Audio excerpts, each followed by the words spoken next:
大公主，奴婢听说苏秦要离开咸阳了。怎么回事？我也是刚刚听说此事，赶紧跑来告诉您。快去给我备车，我要去见苏秦。可您的身子……我身子怎么样，自己心里最清楚。快去！是。来人，给我更衣。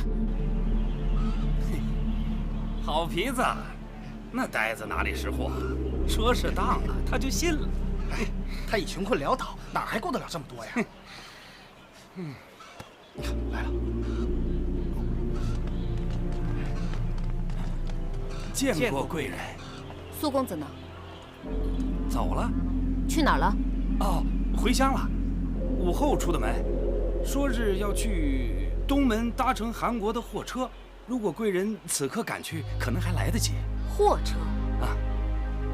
苏公子怎会搭货车？这件裘皮明明是苏公子的，为何在你身上？苏公子数次上策论不得回音，散尽金钱，因此决意还乡。小的可怜他落魄，原本替他垫付了几个月的房钱饭钱，但苏公子清高，非要将这件裘皮抵押给我，在下难以推辞。是吗？是。那为何苏公子走得如此匆忙？好像是有事儿。可能家里有事儿。住口！肯定是你们敲诈盘剥，苦苦相逼。冤枉啊！冤枉啊！贵人，冤枉啊！如果贵人能赶得上，请将这件裘皮转交给公子。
不堪，先生不辞而别，我赶来送行，你竟然不愿下车！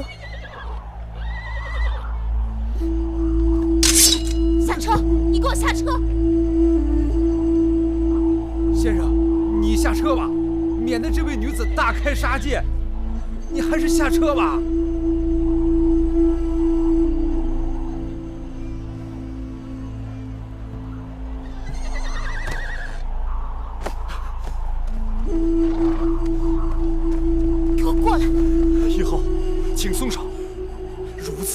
有损您的名声。我不松手，怕你走了。我不走，即使我想走，车夫也不敢走。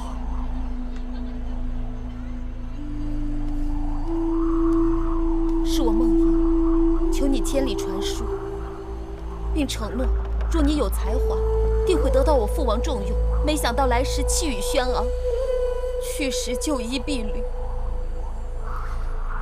先生。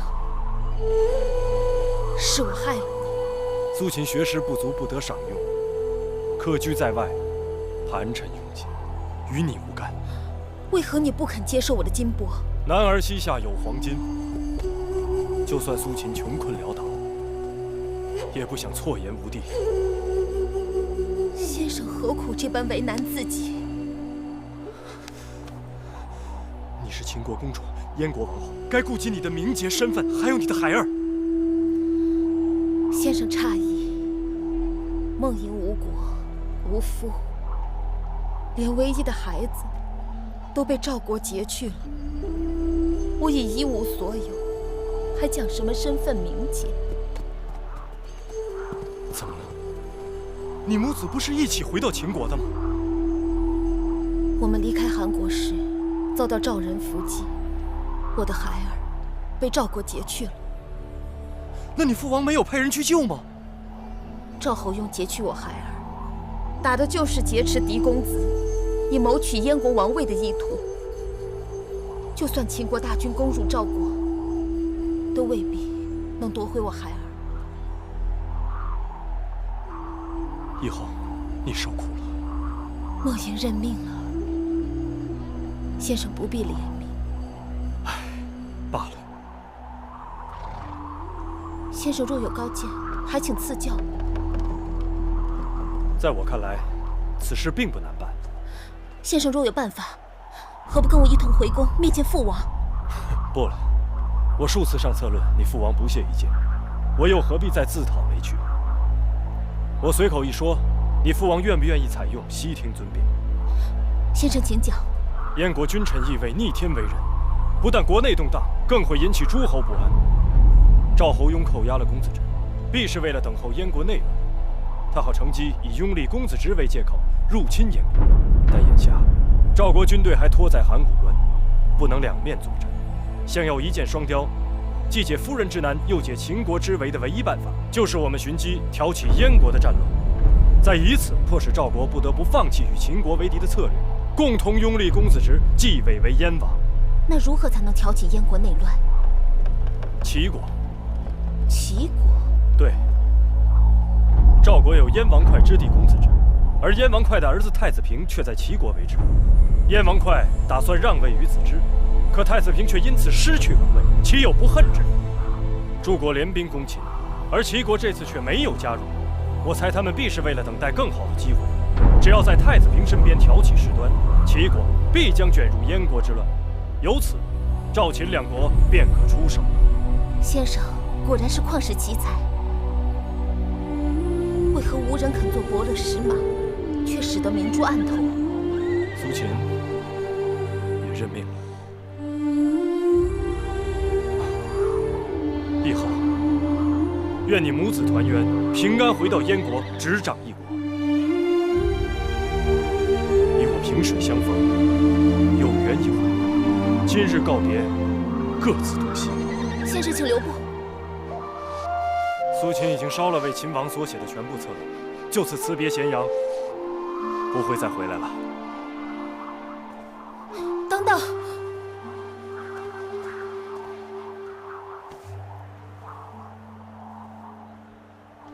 如鱼饮水，冷暖自知。望先生的这件貂裘能带给先生孟莹给不了的温柔。先生，好生保重。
既然先生去意已决，我当敬重他的抉择。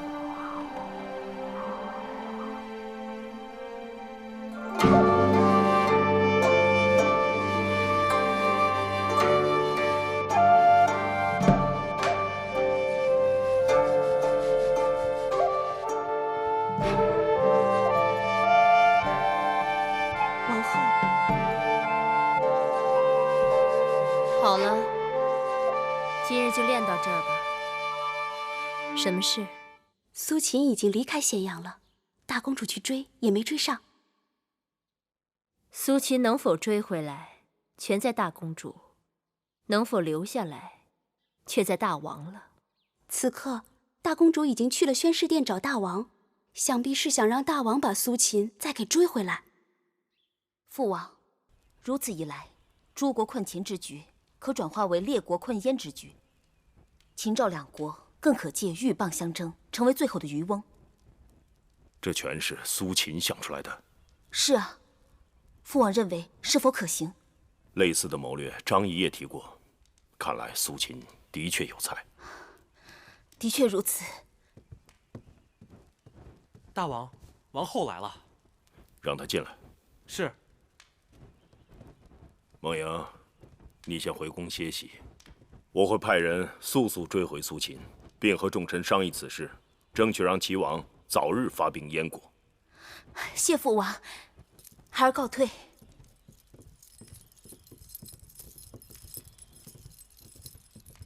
臣妾拜见大王。穆坚在。去把雍瑞给我召来。是。且慢，大王，可是要雍瑞追回那已经在回国路上的苏秦？不错。此事应在斟酌。为何？大王要使人追回苏秦，是因为大王看中了苏秦的才华。正是。可苏秦的才华与张子相比，孰高孰低？伯仲之间。那张子与公孙衍相比呢？难分优劣。正是因为苏秦才华横溢，国士无双，才让臣妾想到公孙衍弃官而去的前车之鉴。一山不能藏两虎，苏秦性情孤傲，与人交往不知缓转。眼下秦国朝堂上，张子深得大王重用，臣妾在策论中窥知，苏秦的谋略主见与张子相似。苏秦入朝，倘若与张子和睦还好，若是不和，会让大王十分为难。王后接着说。苏秦的策论词语犀利，论点精辟，但他的主张并无新意。大王若追回苏秦，却失了张子，会使得政务动荡，让国人不知所措。治大国若烹小鲜，不可用人不定，政令反复。寡人一用了张仪，就不能再用苏秦。王后说得对，此事作罢。王后昔日与张仪嫌隙很深，为何今日来为他说话？国家大计，远胜于个人好恶。好，王后很好。大王谬赞，臣妾只是想尽微薄之力，为大王分忧。王后祸目开金，达人大官，寡人从此要对王后另眼相看。舒儿过去散逸懈怠，全是舒儿的不是。我得舒儿，如周武王得一江，楚庄王得樊姬也。大王，臣妾哪比得上一江、樊姬那样的贤后？为女子者，困于闺中，眼界小，格局小，气量小，那是天生性情，也是后天所致。古往今来，很少有女子能够出类拔萃，卓绝群伦。寡人若能遇到一二，都是珍宝。大王，臣妾日日心系秦国与大王，只要秦国昌盛，大王欢喜，臣妾死而无憾。对了，光顾着说话了。天凉了，臣妾为大王熬制了川贝秋梨膏，让大王尝一尝。好，拿来给寡人尝尝。若是觉得不错，臣妾再为您做。好。大王已经知道了王后的好处，从此会更加好好珍惜王后和公子道。这只是开始。不过记住，千万不可在外面提起今日之事。为何？大王都说王后出类拔萃，于秦国有功呢。这功还是记在芈月头上吧。王后，你想，本来大王想派人请苏秦回咸阳，但却被人极力阻止。对呀，应当是芈月坏了大公主的好事。怎么会突然改变了主意？不是说好要派人追回苏公子吗？算我看错了他。公主知道这中间的缘由。在后宫之中，能让我父王改变主意的还会有谁？难道是芈月？除了她，我想不出第二人。议后，芈八子求见。不见，就是我身子不舒服。是。大公主平日就算身子不好，也从不会如此回绝夫人。除了身子不好，大约心情也不好。大公主好可怜，夫人该帮帮她。我想帮她，只是眼下不知如何才能帮到她。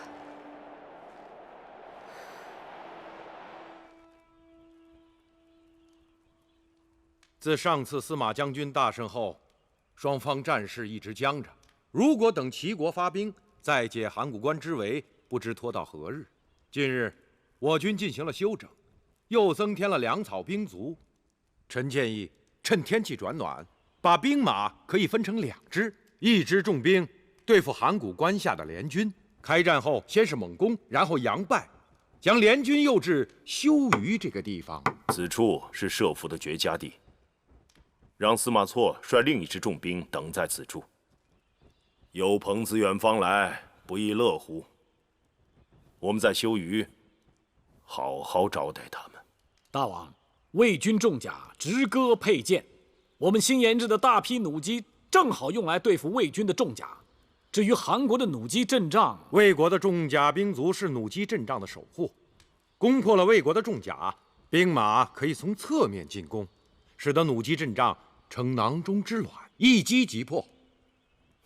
前阵子我让乐女们排演了几曲楚乐，听着还算雅致。今日正好立春，请姐妹们来交房殿清斟浅酌，共享行云流水。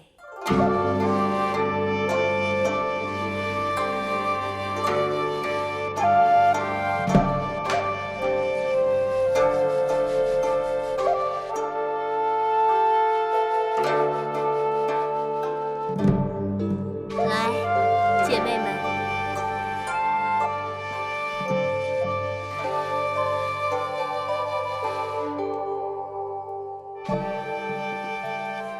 我昨日就差你去请大公主，为何大公主没来？婢子去了2趟，可大公主身边的人说，大公主身子不适，不来了。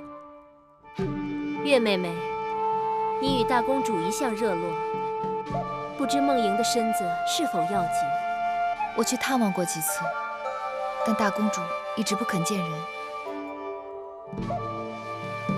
大公主一定在与人怄气呢。她是大公主，她那身份容得下与人怄气。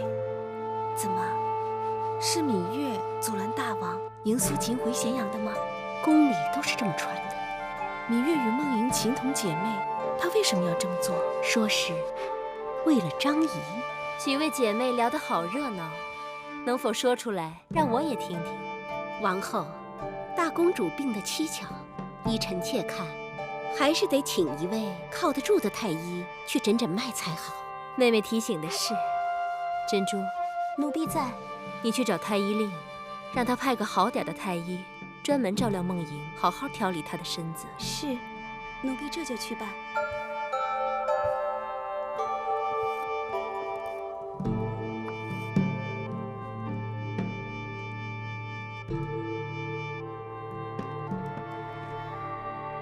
月妹妹，干一杯，为了你我的姐妹情谊。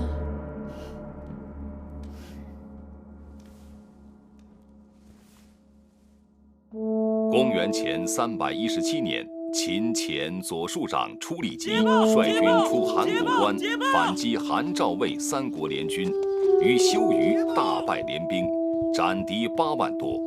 俘获魏国大将申差和赵国公子可，韩国太子焕战死。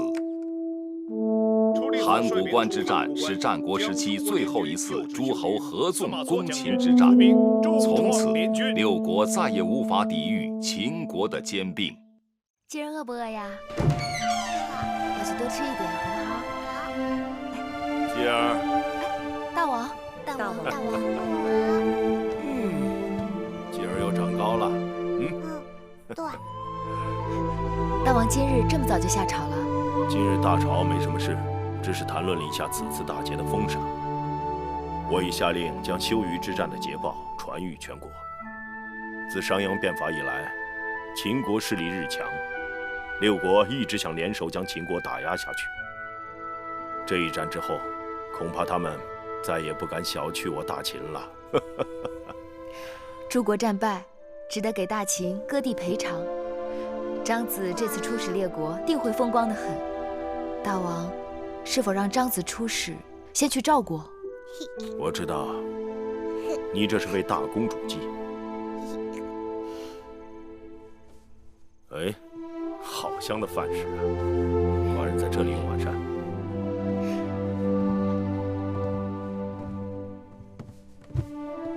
大王好口福，今日做了白果炖老鸭，鸭肉性凉，大补虚劳。今儿和大王一样，喜欢吃鸭子。这次修鱼之战，你弟弟魏冉和公子华都立了大功。真的？那要给弟弟和公子华封赏了。司马错在奏章上将魏冉好一顿夸奖，说修鱼之战，魏冉提供了绝佳的伏击点，兵领军以5000人挡住了好几万韩魏联兵，为楚离子的追兵到来赢得了时间。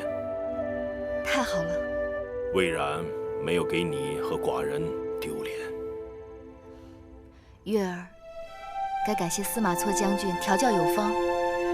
小冉从军时还是个孩子，他在军中长大，向骁勇善战的将士学了一身本事，那是他的幸事，也是他够努力有天分。这么多军中勇士，人人都有同样的机会，唯独是他立下大功，证明他才干出众。寡人准备好好赏赐于他。那大王打算赏他什么？司马错上表说，请封他为君侯，赐大夫爵。寡人劝你封他为皮将军，赐攻城爵。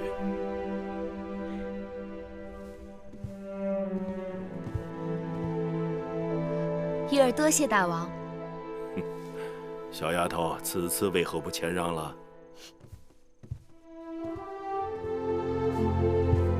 当仁不让。倘若大王因为宠爱我而赏他，或者是他绝不抵攻，那才需要谦让。如今大王赏赐他，是因为魏冉自己立下的军功，我何必替他谦让？好一个当仁不让！更何况，大王欲提拔军中青年将领，以替代世袭军将以及老军头，月儿深以为然。眼下前门收拾了猛虎，后门该教训恶狼了。寡人腾出手来，打算关照一下搅扰我大秦多日的一群人。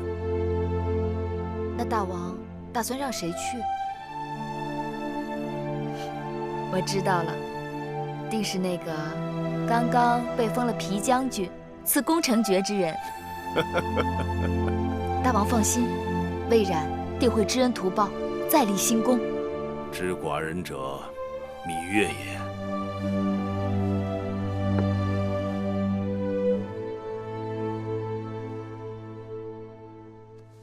痛不痛？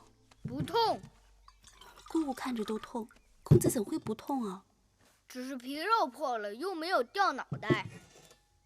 荡儿这孩子太莽撞了。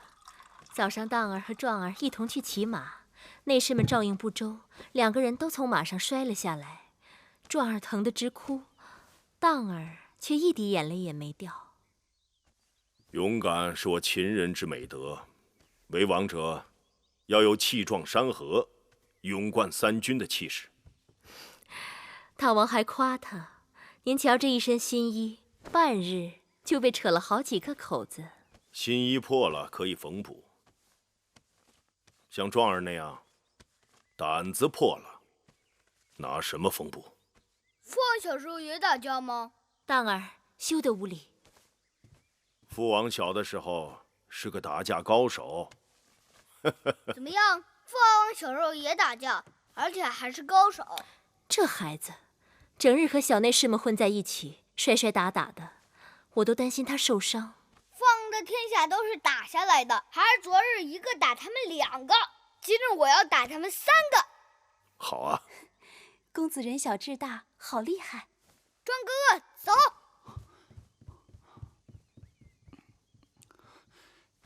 父王，母后，儿臣告退。你们也下去吧。同是兄弟，相比之下却大相径庭。当儿自小最像我，骁勇果敢，有胆量，王者风范。大王如此夸赞，我是担心惯坏了荡儿。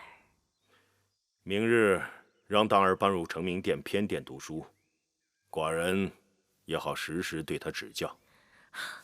谢大王恩宠。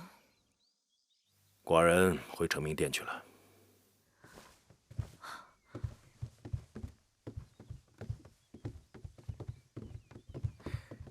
恭送大王。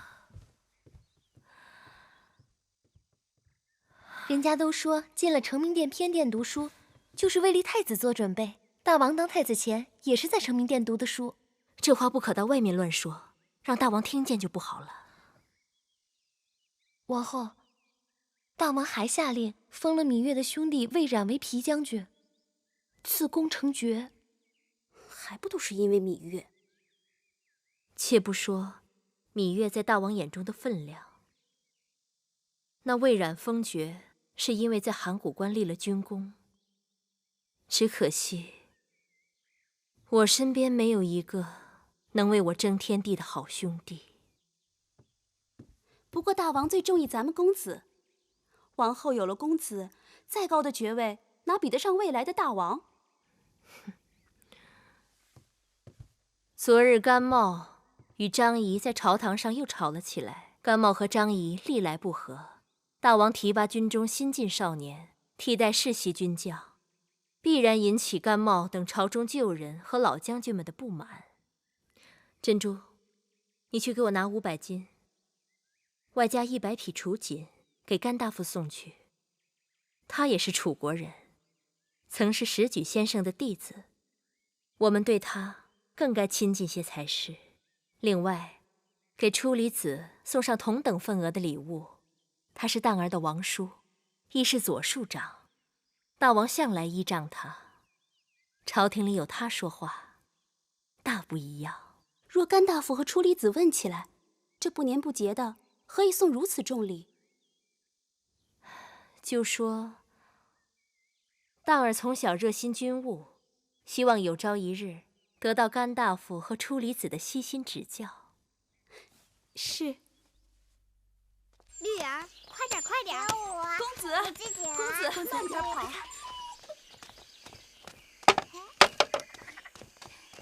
公子，这是你通哥哥，快跟通哥哥打招呼。通哥哥好。公子，这是你的弟弟公子季。去摸摸小狗狗。季弟弟好。我可以摸摸它吗？你可以抱抱它。弟弟。公子，公子，王后也是为了你好。别来烦我，说不多就不多。我喜欢读甘茂大夫给我拿来的《楚兵法》和《诗谣》，不喜欢读《周礼》和诗书。可你不读《周礼》和诗书，将来如何当太子？如何当大王？读兵书，会打仗，将来就可以做大王。嘿，小狗儿，公子，公子。丽儿，我摸摸它，你抱它一下。哎呦，公子，你怎么推人？没看见，不是诚心的。我是哥哥，你怎么对我如此无礼？哈哈，你还好意思当哥哥？风一吹就倒。你以右犯长，不知礼仪廉耻。我是嫡公子，将来还要做太子，你不给我让路，你以下犯上，以剑犯贵。你当得上当不上太子是父王说了算。好，就算我当不上太子，可眼下本公子就推你了，你又怎样？你欺负人，欺负你又怎么样？别跟他一般计较。你这孩子怎么无人管教？竟然冲撞嫡公子，还不快快赔罪！是大哥哥先推倒了通哥哥。你这么屌小人，能知道什么？我知道讲理。公子说得好。绿儿，我们走。你走，蛇狗留下。你为什么抢我的绿儿？这是我的狗，又不是你的。啊，臭狗！绿儿，绿儿，绿儿，你摔死了绿儿！你赔我的狗！你赔我的狗！你赔我的狗！哎呀，公子没事吧？公子头，来，怎么样？公子头，公子头。真没想到公子到小小年纪就如此心狠手毒，惠儿没有尽责，请夫人责罚。这也不能怪你。当儿戾气如此之重，不是好事。不知王后是否有所察觉？公子通头上流了好多血，那小狗也死得好可怜。樊长史应该带着公子通去找大王讨个公道。小孩子间打架，如何让大王评理？再说了，那樊长史是最胆小怕事的人。那樊长史就只能把委屈咽在肚子里了。戾气伤人，既伤自己，又伤他人。狗狗死了，通哥哥哭了。季儿，咱们把那2只小黄鸟送给通哥哥好不好？好。基儿是个和善的好孩子。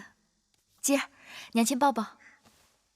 我的小鸟给通哥哥。好孩子，娘亲一会儿给你做枣糕吃，好不好？好。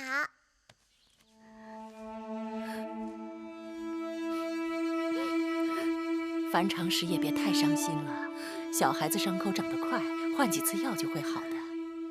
那公子当欺人太甚，通儿与他也算是兄弟，可他却下此狠手。娘亲莫哭，孩儿以后多吃饭，快快长，长大了为绿儿报仇。通儿休得瞎说，那淫荡是嫡公子，他娘亲又是王后，你哪里惹得起他们？是嫡公子就可以欺负人吗？那通儿和娘亲就要永远被别人欺负吗？小孩子说话都是无心的，樊长史也别太在意了。夫人，八子身边的惠儿来了。哦，樊长史，八子让我过来看看公子通伤得厉害吗？这是一盒生机神仙散，八子说是治跌打的灵药，给小公子敷上，等伤口好了以后，连疤痕都不会留。不错，这里面有川贝、冰片、龙骨、麝香，的确是好药。这个是公子季送给公子通的小黄鸟，公子季说等有功夫，他来陪哥哥一起玩。回去替我谢谢八子，告诉他，等过一日通儿好些，我便亲自带着他去八子那儿道谢。樊长史不必多礼，惠儿告退。智婆婆，你看这2只小鸟多好玩。有些人我们惹不起，却躲得起；可有些人，我们一定得记住人家的好啊。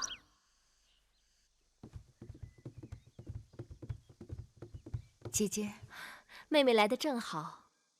都说这插花讲究高低错落，疏落有致。你看这花该怎么插好看？姐姐，让我来试试。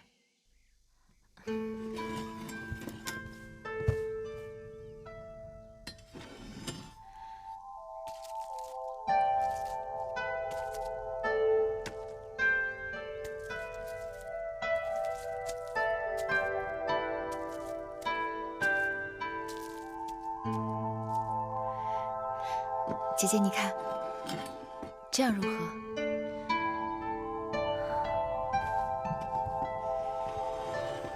俯仰呼应，上轻下重，还真是好看。快，把这花拿到当儿屋里去。是。赐座。是。这几日当儿在成明殿读书，辛苦得很。我担心大王过于器重当儿，万一当儿有点差池，反倒让大王失望。大王是希望公子有一日能成为气力大统之人。是啊，都说当儿虽小，但有王者风范。王者应具有五德：勇、智、仁、信、忠。勇则不可犯，智则不可乱，仁则爱人。妹妹像是话中有话。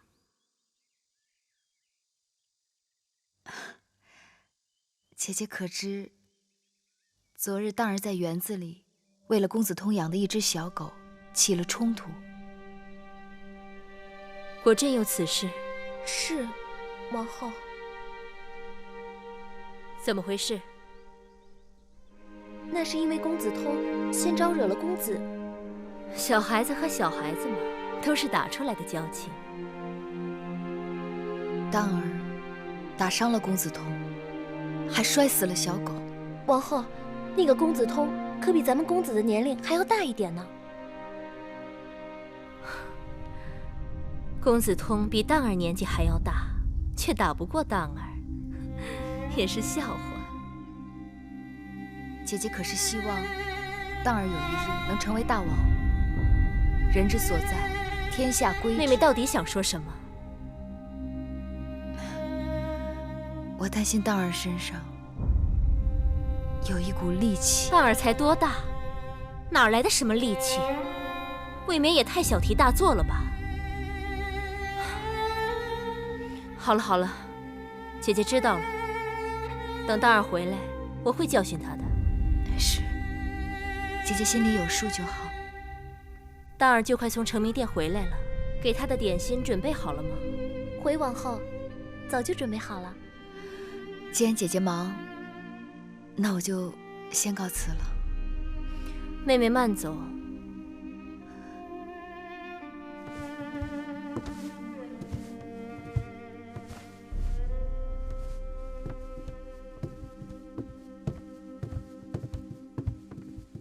上门数落我们公子，不过是嫉恨大王恩宠我们公子，没有抬举他家孩儿。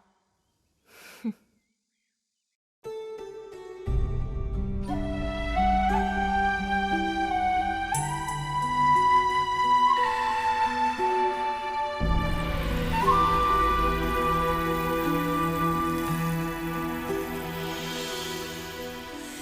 繁星如许，明月如初，前尘往事从何起数？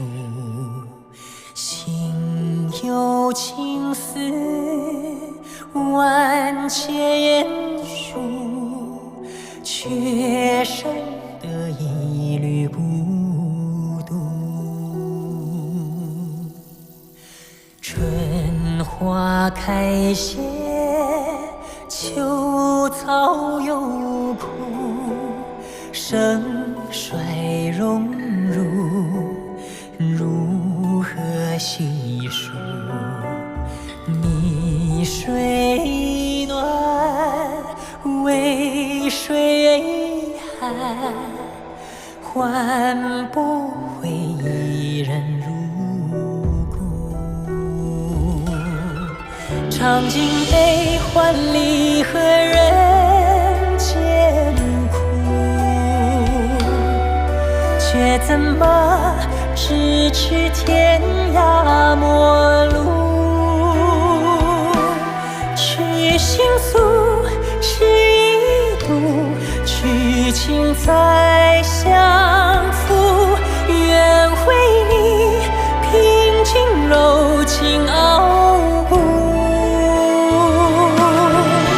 忘尽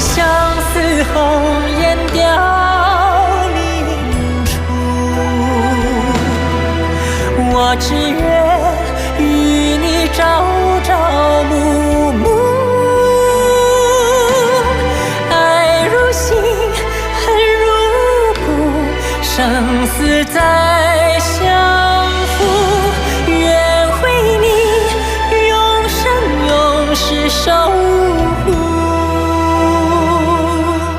愿为你永生永世守护。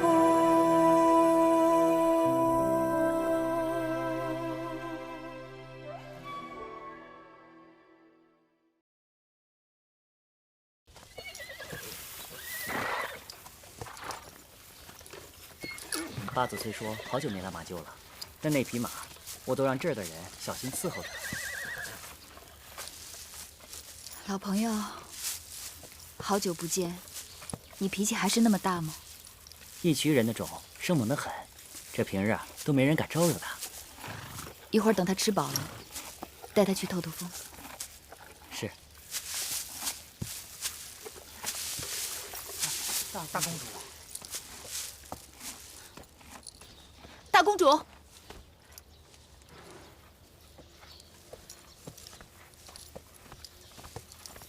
大公主，你是有意在躲避我吗？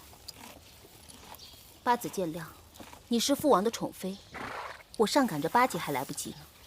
你我之间无话不说，从不兜圈子。以前没有，以后必不可少。这是为何？无规矩不成方圆。八子只要不怪罪我以前的莽撞无礼就好。我几次去你宫里找你，你都让侍女把我挡在门外，说你身子不适不见人。我想知道缘由。提起缘由，我倒是想知道，你找我何事？燕王哙让位给子之，齐人已经借太子平之名准备攻打燕国。大王派张子出使，与赵侯雍相约，等燕齐两败俱伤之时，共伐燕国。祝你和公子之复国。好高明的计谋。的确高明。这计谋不是你的，也不是大王的，好像并不完全是那个以锦囊妙计著称的张仪的。大王告诉我说，这是苏秦的主意。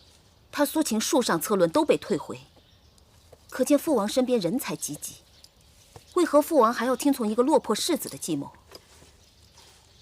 大王唯才是举，物有所依。这话他人或信，我却不信。为何？张国相是八子的至交好友，他人耀目，岂不使得国相黯然？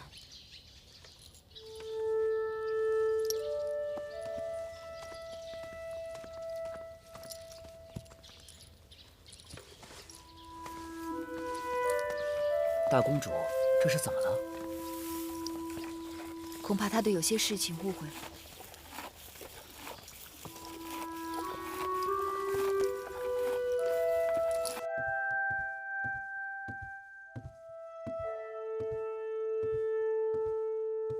大王，王后来了。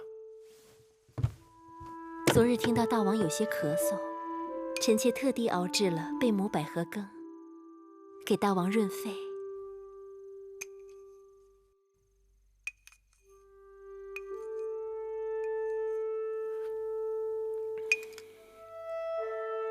加了蜜糖，很可口。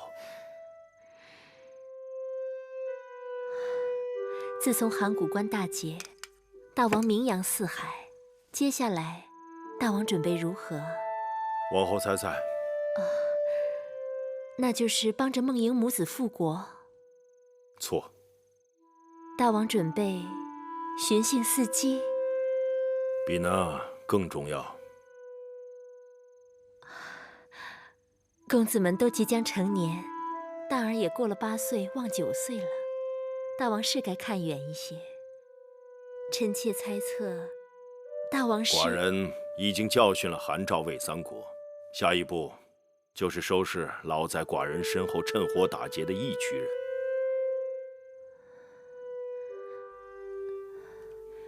前些日子，大王不是让司马错带着魏冉去收拾义渠人了吗？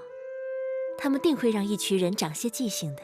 今日战报，魏冉连连击溃义渠兵马，眼下义渠王已经被秦军围困在他的老营，寡人打算亲自带兵去征服他们。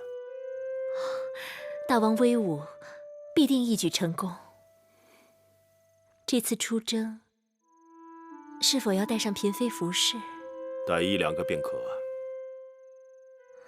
臣妾想那景氏性情温和，细心体贴，照顾大王，定是最好的。景氏失去了孩子后，身子一直没有恢复，出征车马劳顿，过于辛苦。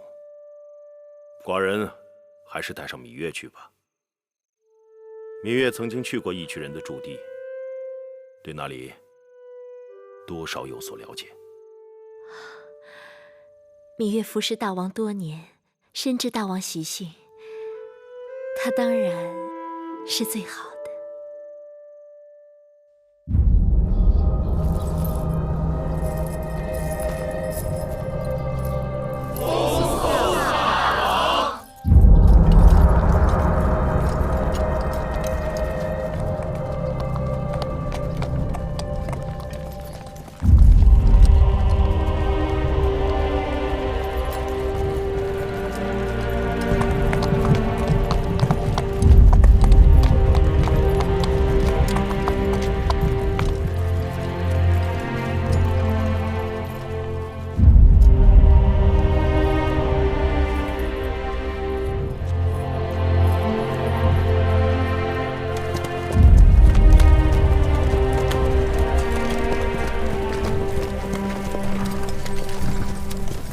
臣魏冉拜见大王。免礼。谢大王。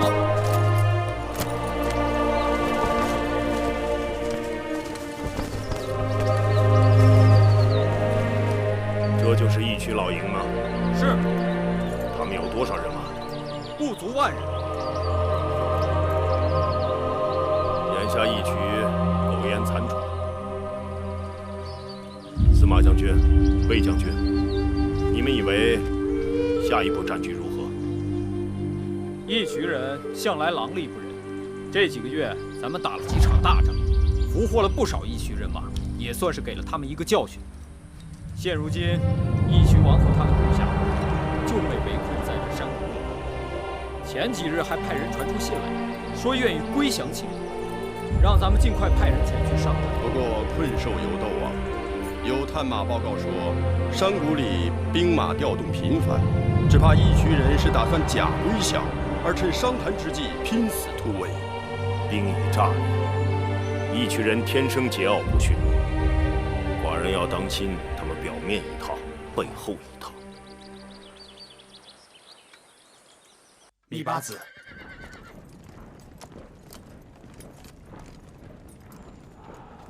大王，丫头啊，可见过了你弟弟魏冉啊？他在军中军务繁重，哪里顾得上？寡人见过他了，年轻有为，英武不凡。等收复了义渠，你们姐弟俩就可以好好相聚一下。谢大王。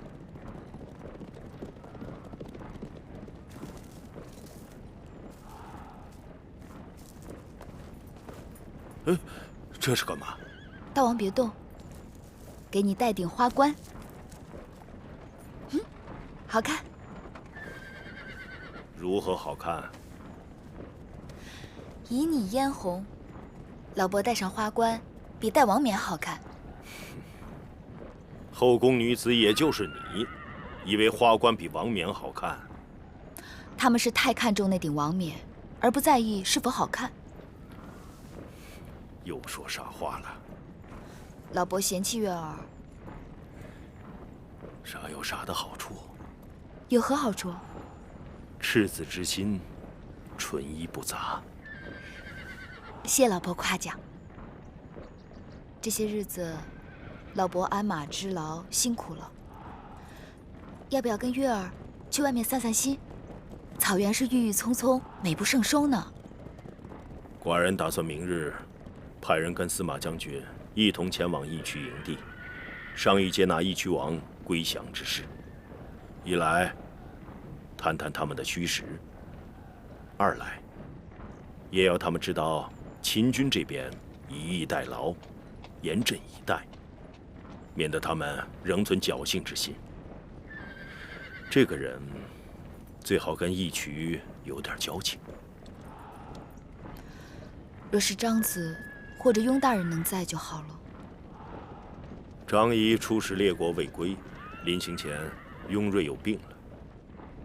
司马将军过于耿直，遇事不善转圜。那老伯觉得月儿如何？你不说，寡人正想问你。那义渠王听说你跟寡人来了，竟派人来说要见你。他知道我一定会去找他的，因为义渠大营里有芈月的兄弟，就是那个被狼养大的孩子。是啊，所以还是由我陪司马将军前去，只当是探访故人。即使他们有所算计，也不会特别提防一女子。好吧。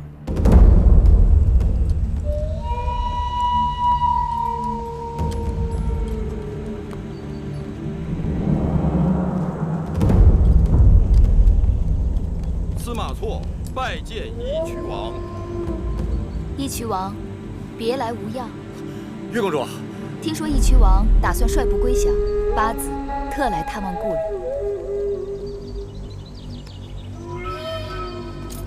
大王，大王，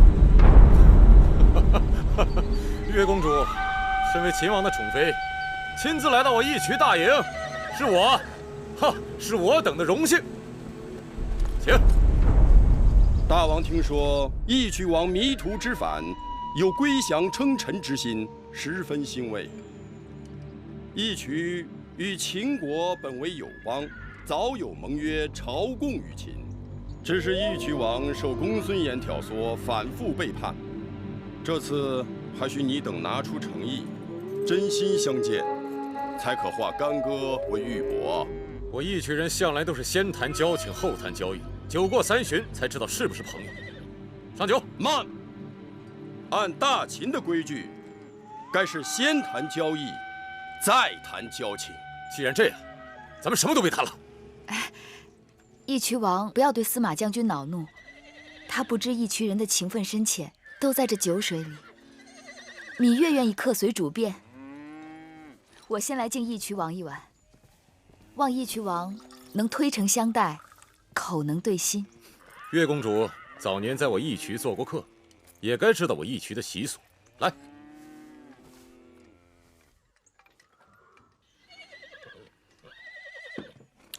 司马将军，既然如此，在下也敬义渠王一碗。干！干！这些年，我一直牵挂留在义渠的亲人，不知小狼弟弟可安好？还小狼呢，那小子如今都已经是头狼了。义渠王古道热肠，能否方便时恩准芈月与弟弟一见？好，没问题。司马将军，来，再干！干！司马将军，你也是初到义渠，我虎为敬你一碗。多谢。干！月公主，你我是故人，我敬你。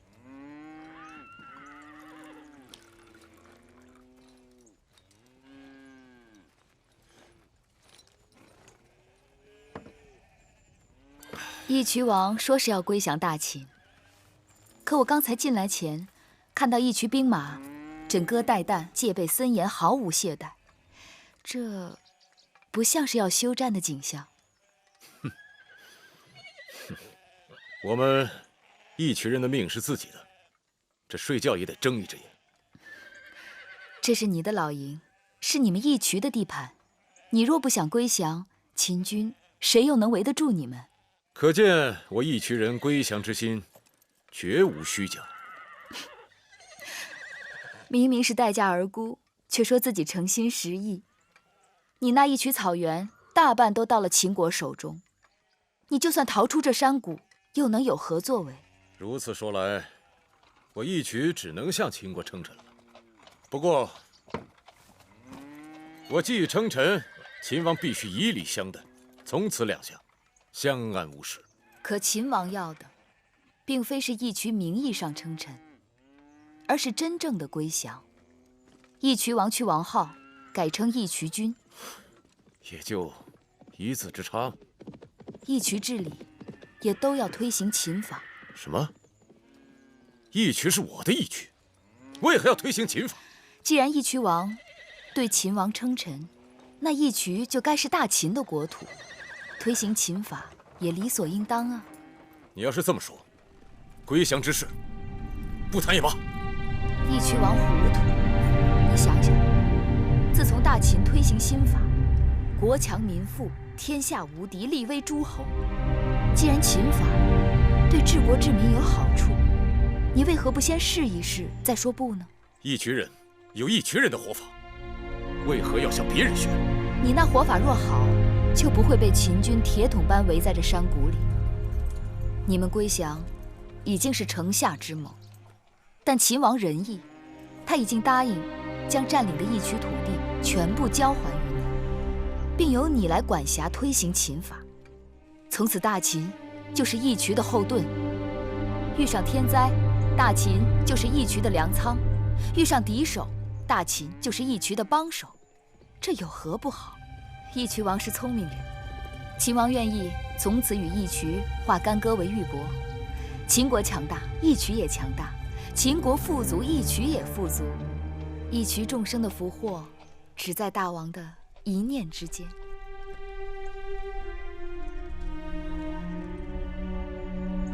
义渠王，我何时能见我弟弟？本王改主意了，我看你们姐弟还是先别见了。啊，义渠王这是何意？等我们这桩买卖真正谈妥之后，你们姐弟再见也不迟。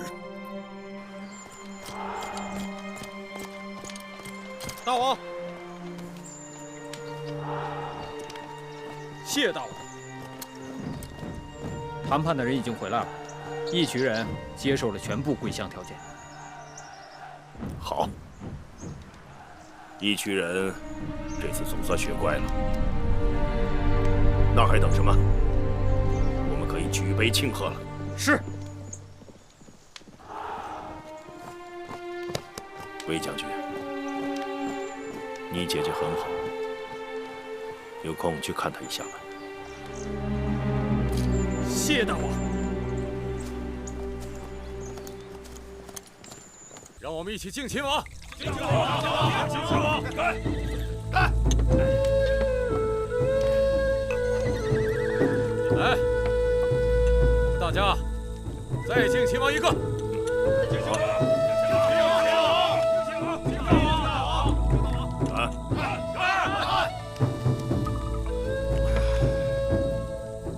草原上的酒果然不一般，寡人喜欢。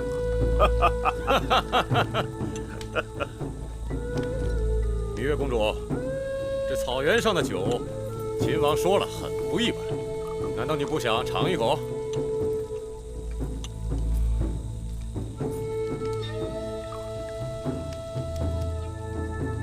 芈月敬义渠王。请。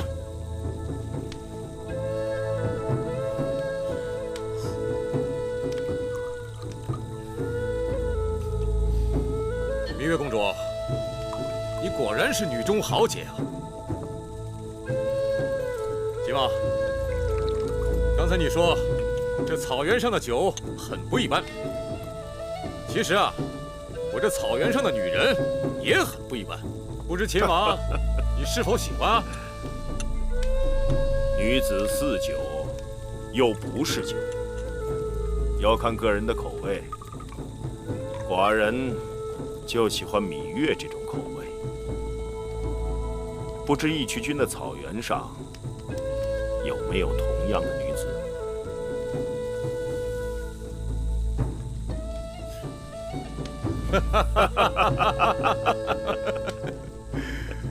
世上谁人能有像秦王一样的好福气？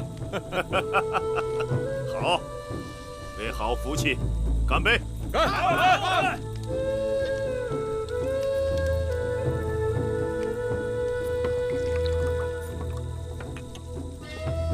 魏冉将军好酒呀！干！大王恕罪，芈月约了魏冉弟弟相见，去就来。去吧。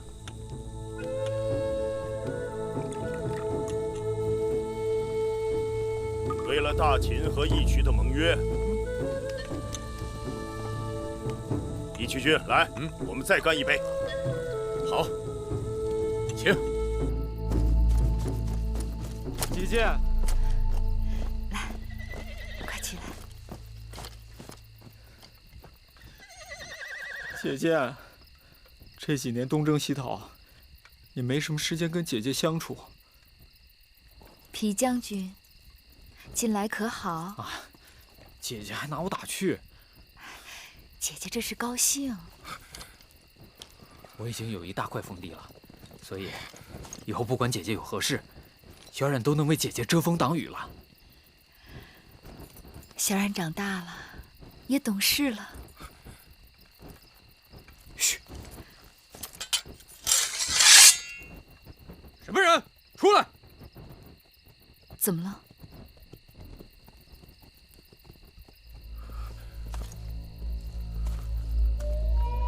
站住！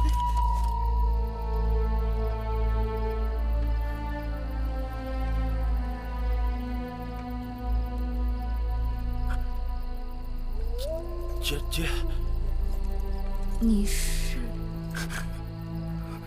姐姐，你是小狼？你还记得我？你真的是小狼？你都长这么大了，你干什么？姐姐，他是谁？他是小狼，是我弟弟。弟弟？姐姐，我不喜欢他。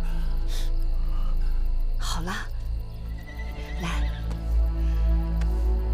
你们都是我的好弟弟，我们找地方说说话。姐姐，以前可从来没听你说过，你还有这么个弟弟。他是小狼，是我在义渠时认养的弟弟。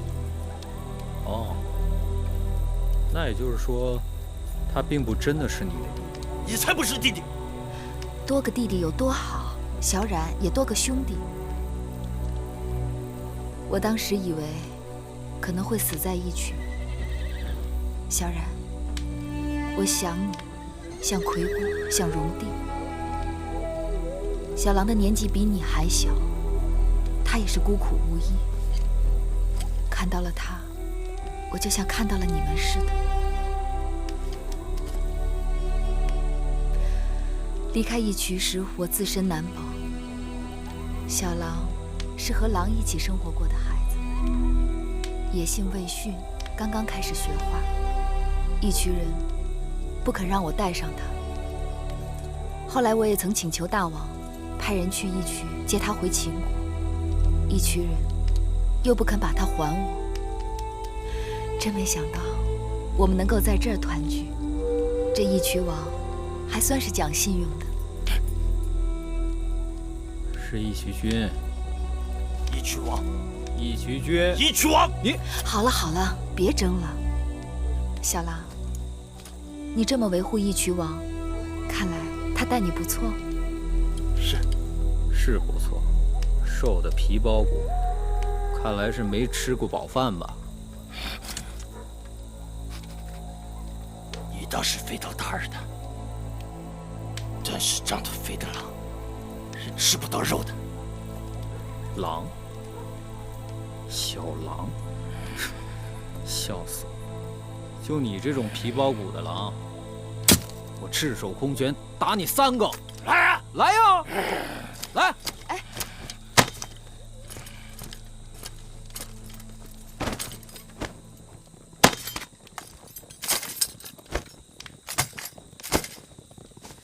是要干什么？来啊！别打了，住手！别打了！你们两个，别管他们，男人的交情都是靠打出来的。义渠王，月公主，从今日起，在下已经去除王后，以后请称我义渠君。那既然如此，我也早不是什么楚国公主，而是秦王的王妃。你该叫我八子。我偏喜欢叫你公主。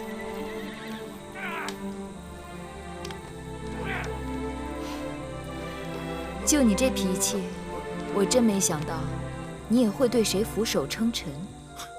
此一时彼一时，更何况做你的臣子，我心甘情愿。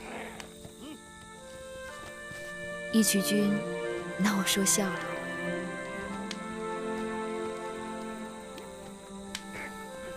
昨日见到你，我才知道，当初为了那点粮食放你回去，我真是够蠢的。听说义渠君娶了东陆公主，恭喜了。你别假惺惺的好吧？你知道我想娶的女人是谁？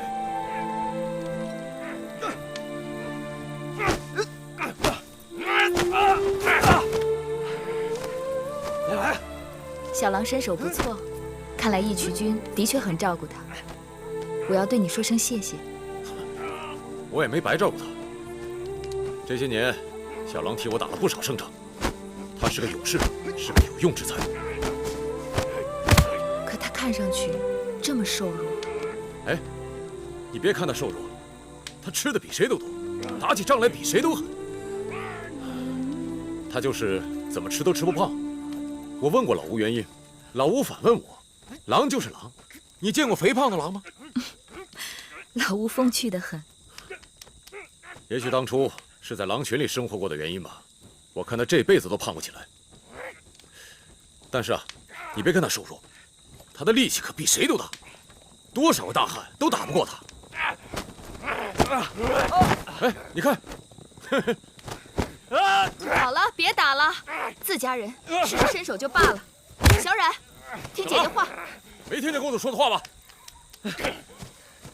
回来。小冉，当初亏得没让你跟公主回咸阳，要不然以你这狼脾气，不知道要惹出多少祸来。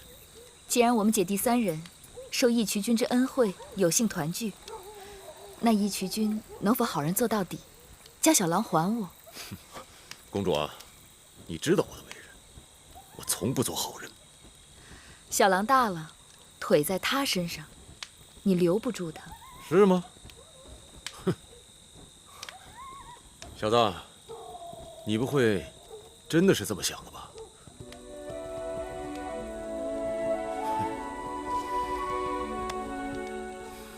狼就是狼。怎么养也养不熟。行，算是个人情吧。以后你想起来，还能念我个好。小郎，可以和姐姐哥哥回家了。谁是哥哥？他打不够，再来啊！小冉比你大，该是你哥哥。他从小没叫过任何人哥哥，他得慢慢学。真是这狼。小冉，你是哥哥，要有度量。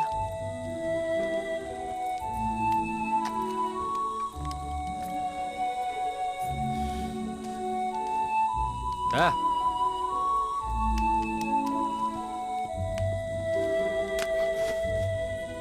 姐姐，也给他起个名字吧，别小郎小郎的叫着。倘若将来有一日，他跟我在军中立了军功，也得有名有姓，有个出处。嗯，小冉说的有道理。哎，我想起来了，当初在狼群里找到他的时候，他身上挂了个铜牌，上面铸了一个“白”字，莫不是他的姓氏？白，姓白。对了，你姓里的确有一分支姓白。小郎，你真是注定要做我弟弟。姐姐说姓白好，就是好。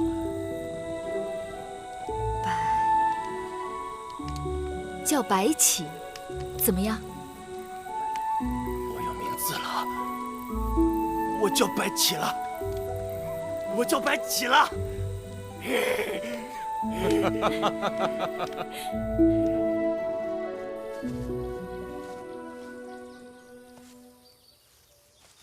这次收服了一群人，你立了大功，要寡人怎么赏你？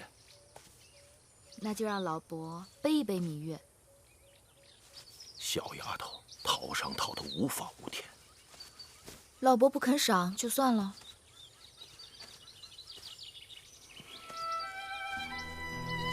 哎，好吧。哎，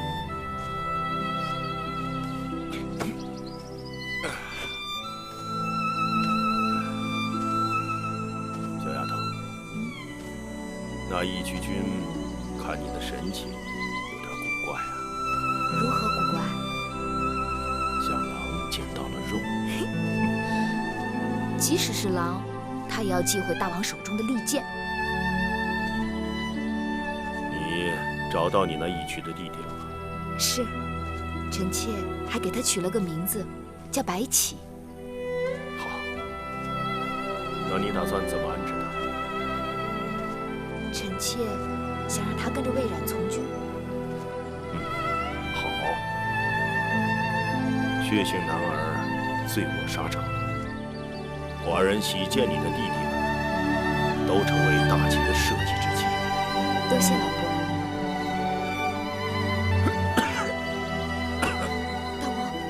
大王，没事。大王，你发烧了。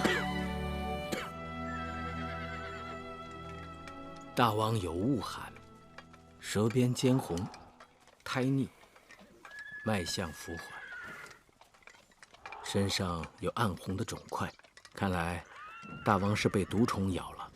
何种毒虫？应该是草原上特有的恙虫。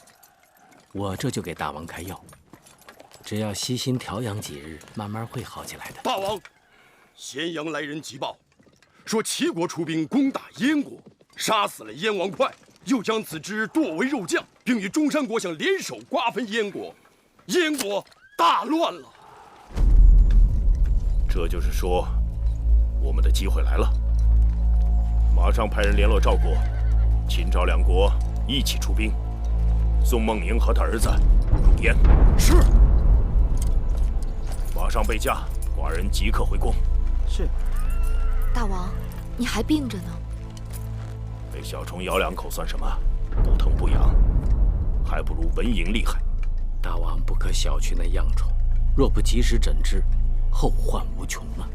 你是寡人的太医令，跟寡人一同上路，寡人有你任意调理，可以高枕无忧了吧？大王，事急从权，寡人和司马错将军先走一步，这里的未尽之事就交给你了。大王，这样一来，是不是大公主孟莹很快就要走了？对，这也是她的机会。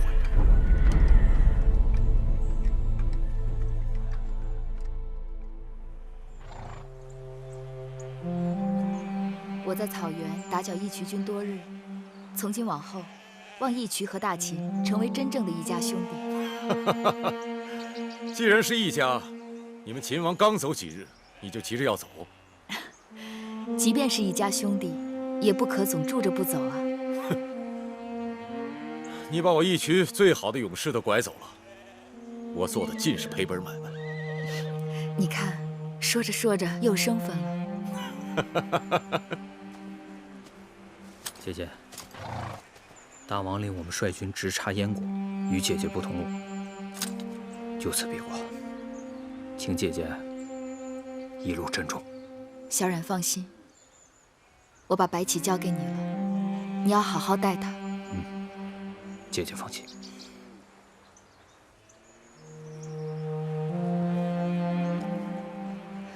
白起，跟着魏冉哥哥，腥风血雨，要学会保护好自己。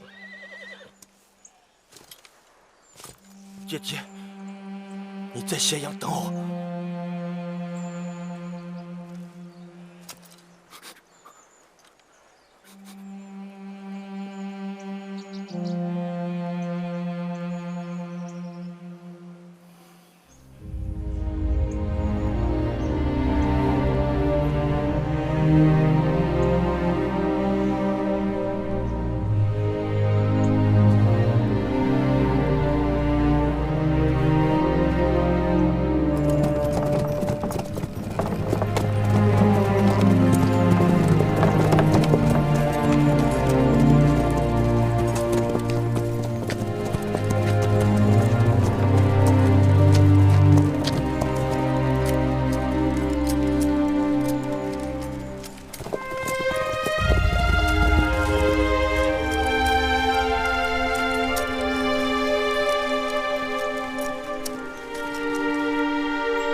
迎夫人，快起来吧。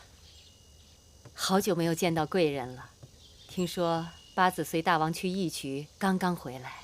离开咸阳时万木葱茏，此时已是金秋了。难得你刚回宫就来见我。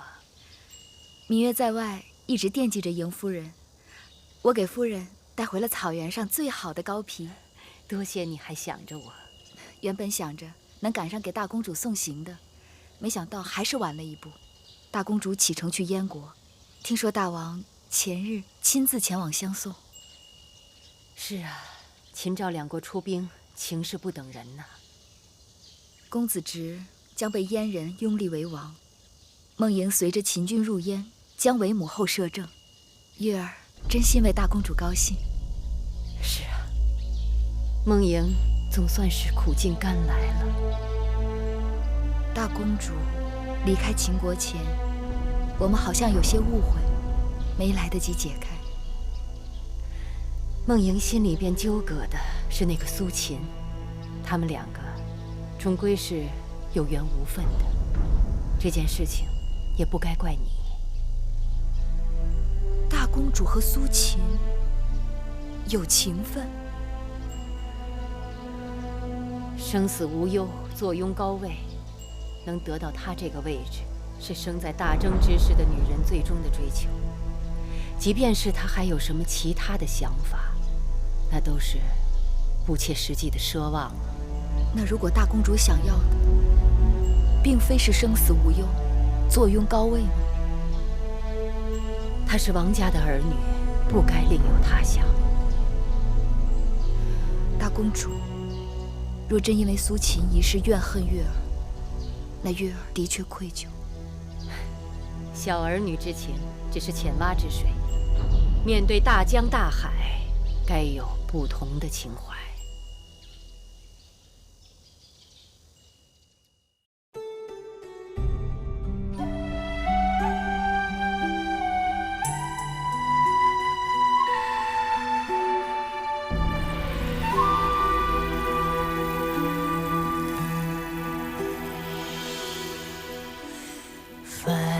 星如许，明月如初，前尘往事从何起数？心有情丝万千束，却生得一缕孤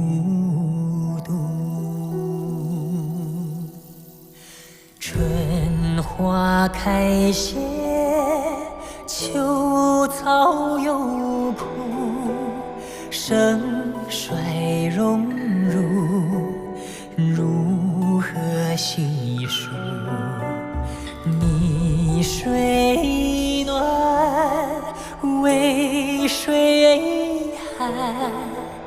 换不回一人入。尝尽悲欢离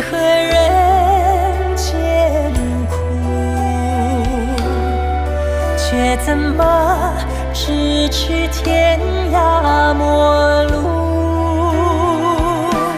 去心诉，是一度，去情再相负。愿为你平静柔情傲骨，望尽相思红颜凋零处。